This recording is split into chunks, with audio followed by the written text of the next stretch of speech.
This is the new Polo, and despite the fact that it's a compact car, it has some pretty big shoes to fill. The reason for that is last year Volkswagen had the biggest selling passenger car in the country, and that car was, you guessed it, the Polo. So like I say, pretty big shoes.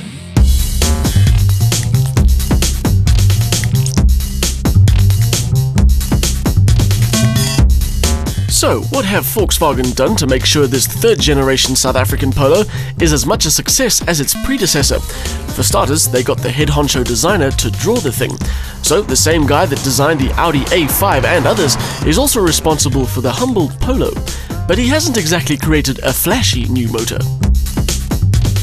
It's not cute or trendy, it's just a really good piece of design. You'd be a bit hard-pressed to tell the difference between this and Golf 6 at first glance, but take the package in as a whole and you'll see the new Polo has its own sense of style. And it is a rather serious car.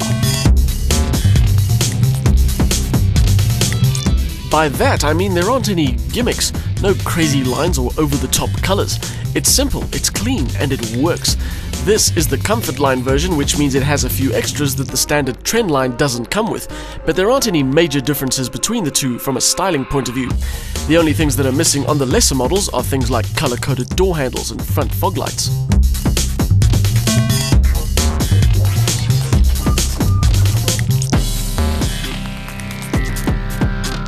The most interesting thing about this car, styling-wise, is the rear lights. Gone are the round elements of the previous Polo and some current VW models.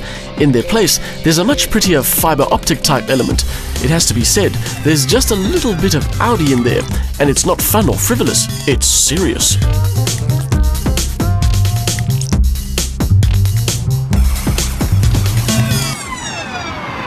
That sense of seriousness comes through in the ride setup.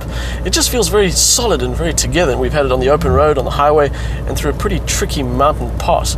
It just feels very well engineered, except for the steering wheel, which, although I'm going in a straight line, is not exactly straight. Whether that's a build quality issue or the doings of some motoring journo who had the car before me is a topic for debate, but it didn't seem to affect the car. The Polo has no shenanigans. It's always well behaved and predictable, which does take away some of your driving fun, but unless you're planning to tackle a mountain pass every day, chances are you won't mind that too much. The current engine choices are 1400 petrol, 1600 diesel, or the one in our test car. We've got the 1.6 petrol with 77 kilowatts and 155 newton meters. Now, with the world financial situation being what it is, the 0 to 100 figure is less important than the fuel economy figure, which in this car is 6.4 litres to the 100. And if you're worried about the amount of carbon your feet are leaving behind, this engine puts out just 157 grams per kilometre. Like the handling, the engine is sensible rather than exciting. If you're hoping the excitement will arrive in GTI form, you'll have to wait till the end of the year, according to VW. As for this motor, I'm not really convinced by the 1600 though. Not because it lacks a bit of power, I mean, you get used to that, but the rest of the car is just so refined and so stylish, and yet the engine is a screaming brat that just makes a hell of a noise when you ask it to do any work. I don't know, maybe it's just complaining about being hooked up to the Tiptronic gearbox. Ah yes, the Tiptronic setup.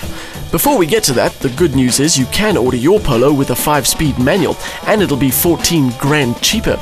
I honestly don't think that Tiptronic gives you anything close to 14,000 rands worth of enjoyment or convenience.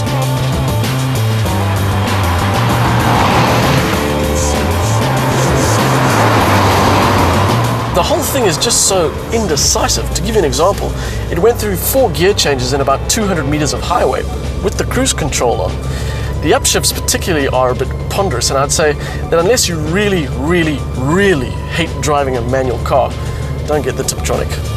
Mechanical pieces aside, the Polo has an interior that's very well sorted. Standard bits include electric windows all round, electric mirrors, aircon, and a height and reach adjustable steering wheel, which in our test car was the optional multi-function kind.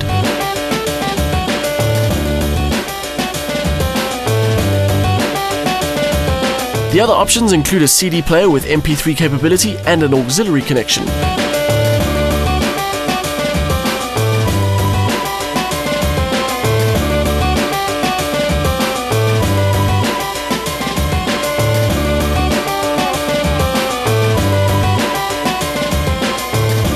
They've managed something quite interesting with this interior. It's monochromatic top to bottom, and ordinarily that equals boring.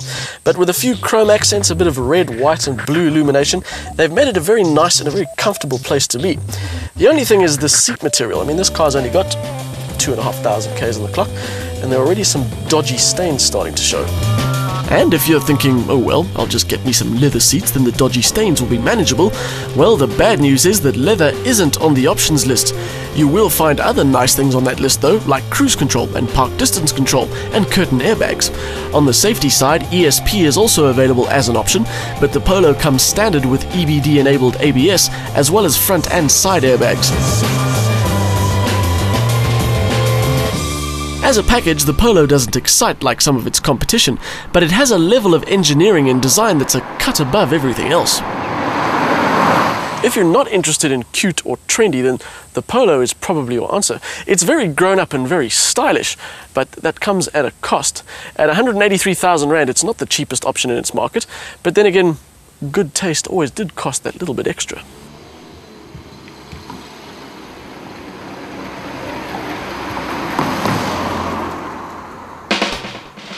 The combination of the 1600 petrol and Tiptronic gearbox doesn't really convince.